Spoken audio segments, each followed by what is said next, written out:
I thought the glory days of couch co-op gaming were behind me. That is, until Cuphead proved me wrong. I bought it on a whim during the holidays last year. My sister was home from college, and quite frankly, my whole family was around.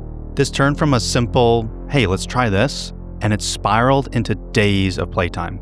Beyond the stunning jazz soundtrack and gorgeous 1930s rubber hose animation, something pretty unexpected started to unfold. Cuphead didn't just hook me and my sister. It ended up pulling in the rest of the family as spectators and cheerleaders. But before we get deeper into Cuphead, my name is Paul, this is Load and Behold, and please consider subscribing if you haven't already. It really helps out a small channel like mine. Alright, from my point of view, Cuphead is something wholly unique. It blends true, actual hand-drawn animation, reminiscent of early Disney cartoons, as well as Popeye and Felix the Cat, and pairs that classic art style with a focus on Dark Souls level difficulty. Rubber hose animation disappeared from mainstream cartoons decades ago. Cuphead brings this art style back, hand-drawn, frame by frame, and you can feel that dedication in every boss fight.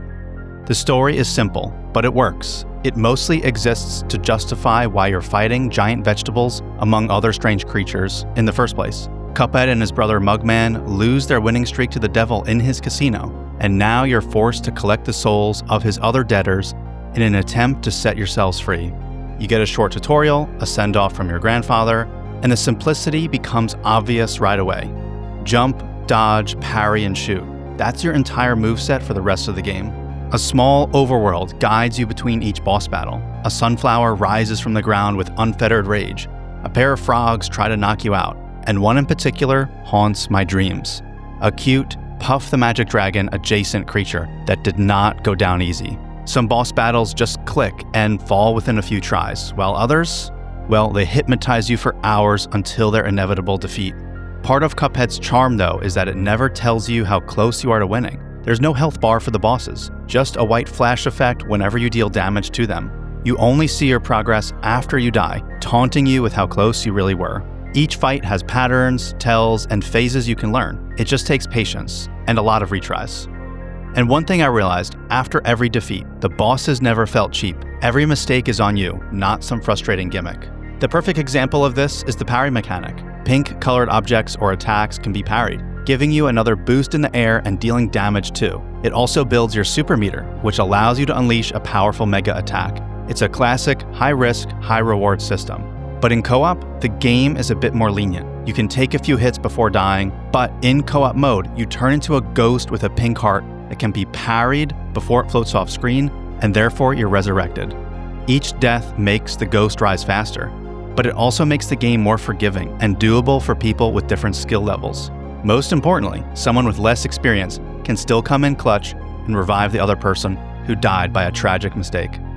What kept surprising me was how much the notorious difficulty pulled us in instead of pushing us away. Cuphead invites spectators too. They're drawn by the music and the animation, but they stay for the edge of your seat just one more try tension, just as much as the people holding the controllers. This is how my whole family became invested in our progress. It became a household experience.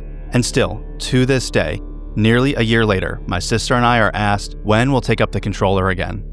As our lives grow and family dynamics change, we don't always have the time we used to. But that's why Cuphead is so special to me. It allowed us to capture a moment in time, one we may never see again.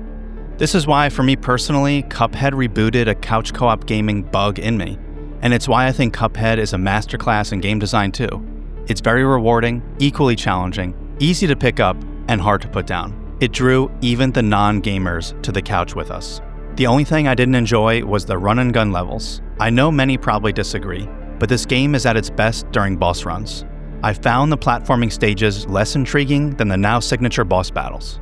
But part of the reason these levels exist was due to the game's reception one year at an E3 conference. The audience loved what studio MDHR showed, but suggested they diversify level types and add more traditional platforming along with something to connect each fight together. And while in hindsight, playing years after launch, I don't think the run-and-gun levels specifically add much, the fact that the studio went back to the drawing board, pun intended by the way, is absolutely remarkable and should be praised. They wanted to make the game they envisioned, but they were also receptive to feedback and reworked the game while remortgaging their houses and partnering with Microsoft to fund the project. All of their dedication has paid off. The finished game features triple the amount of bosses and full platforming sections compared to their earlier demo versions. Not to mention these detailed overworlds that replace the simple boss selection screen the game once had. For me, all of this cements Cuphead as a triumph in game development. It's one for the history books, and I'd argue it indirectly sparked other projects in this rubber hose animation style, proving there's an audience for unique indie game work. But that's enough rambling. I'd love to hear from you all in the comments. Let me know what drew you into Cuphead. Consider liking and subscribing, and also sharing this video with someone else who might be interested. But as always, thank you so much for watching. See you in the next video.